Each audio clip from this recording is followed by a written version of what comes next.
Откако Управата за јавни приходи го представи новиот модел на пријавување данок, јавноста ја вознемирија неколку прашања и нејаснотии. Имено, за разлика од досега, кога обврска за пријавување данок има единствено лицата кои оствариле дополнителен приход покрај платата и пензијата. Од сега, оваа законска обврска ќе важи за сите. Но некако досега кога со пополнета пријава се одеше во некој од шалтерите на УЈП, туку оваа обврска граѓаните ќе мора да ја направат електронски.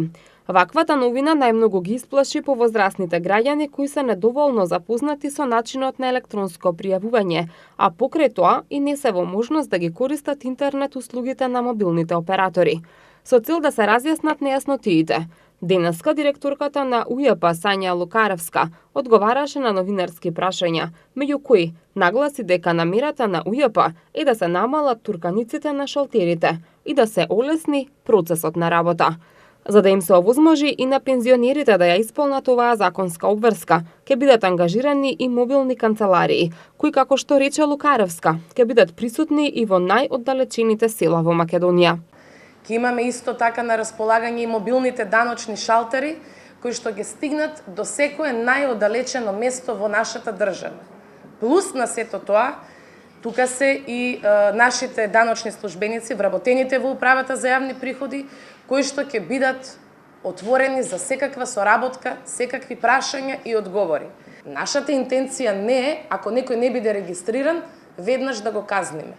Доброволно ќе направиме да дојде овде кај нашите вработени на шалтерите или ние додиме кај него преку мобилните даночни шалтери и врз основа на тоа да не дозволиме никој да не биде изземен, а врз основа на тоа да го има предизвикот да биде регистриран во овој нов систем. Раководителката на секторот за регистрација и утврдување данок Ивана Дончевска рече дека лицата кои немаат пристап до интернет или од други причини не се во можност електронски да се регистрираат, ќе можат да ополномоштат друго лице и во негово присуство да отидат на шалтер и да ја примат пријавата. Значи, доколку нема интернет, постојат начини, односно предвидени се варијанти каде што лицето може да овласти друго лице во негово име и за негова сметка да ја потврди или коригира годишната даночна пријава. Ако двете лица дојдат во Управата за јавни приходи, тоа нема да има никаков трошок дополнителен за лицата. Ако дојдат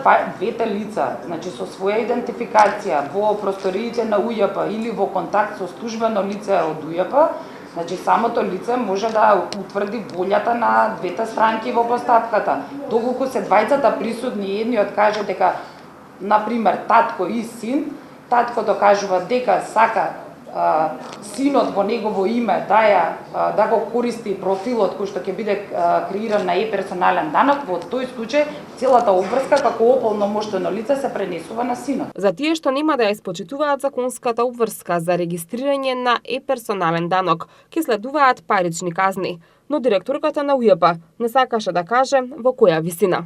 Постои казна, да. Меѓутоа, рековме и каква е казната?